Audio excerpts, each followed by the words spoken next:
ಸೂಜಿ ಒಳಗಡೆ ದಾರ ಹೋಗ್ತಾ ಇಲ್ವಾ? ಮೊಬೈಲ್ ನಲ್ಲಿ ನಂಬರ್ ಕಾಣಿಸ್ತಾ ಇಲ್ವಾ? ವಯಸ್ಸು 35-40 ದಾಟಿದ್ಯಾ? ಇದೇನು ಕಣ್ಣಿಗೆ ಹಳೆ ಪೆಟ್ ಬಿದ್ದಿದ್ರಿಂತ ಅಥವಾ ಹೋದ್ ವರ್ಷ ಏನೋ ಜ್ವರ ಬಂದಿದ್ಲಿಂತ ಆಗಿರುವಂತದ್ದಲ್ಲ. ನಮಸ್ಕಾರ, ನಾನು ನಿಮ್ಮ ಕಣ್ಣಿನ ಡಾಕ್ಟರ್ ಸುನೀಲ್ ಮೇರ್ವಾಡೆ.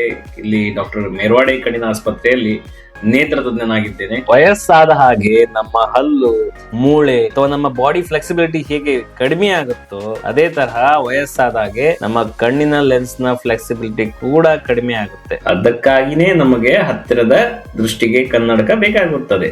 ವಯಸ್ಸಾದ ಹಾಗೆ ಈ ಕನ್ನಡಕದ ಪವರ್ ಕೂಡ ಜಾಸ್ತಿ ಆಗ್ತಾ ಹೋಗುತ್ತದೆ. ಈಗ ನೀವು ಏನ್ ಯೋಚನೆ ಮಾಡ್ತಾ ಇದ್ದೀರಾ ಅಂತ ನನಗೆ ಚೆನ್ನಾಗಿ ಗೊತ್ತು. ಡ್ರಾಪ್ಸ್ ಹಾಕಿದ್ರೆ ಇದು ಸರಿಯಾಗಲ್ವಾ ಅಂತ ಅಲ್ವಾ? ಒಂದ್ ವಿಷಯ ತಿಳ್ಕೊಂಬಿಡಿ, ಇದು ಡ್ರಾಪ್ಸ್ ಮುಖಾಂತರ ಸರಿಯಾಗೋ ಹಾಗಿದ್ರೆ ಕನಿಷ್ಠ ಪಕ್ಷ ನಾವು ಕಣ್ಣಿನ ಡಾಕ್ಟರ್ ಆಗಿ ಮಾತ್ರ ಈ ಕನ್ನಡಕ ಹಾಕ್ತಾ ಇರ್ಲಿಲ್ಲ ಅಲ್ವಾ?